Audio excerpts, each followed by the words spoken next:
Ayan friends, hindi nagkuripot ang lola nyo. Bumili ng bagong basahan. O taray, sosyal ng basahan natin friends. Ay naku, magsi-senior citizen na ang lola nyo. O diba, ngayon palang makakatikim ng medyo presentable na basahan.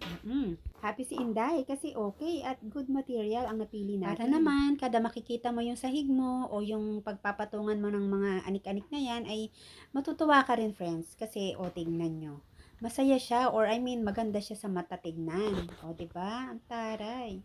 Siyempre, pati yung ating patungan ng mga hinugasang pinggan, baso, ayan. Bumili rin tayo. At meron din tayong binili para sa harap ng ref natin. Ayan, pinalitan natin yung luma nating isahan.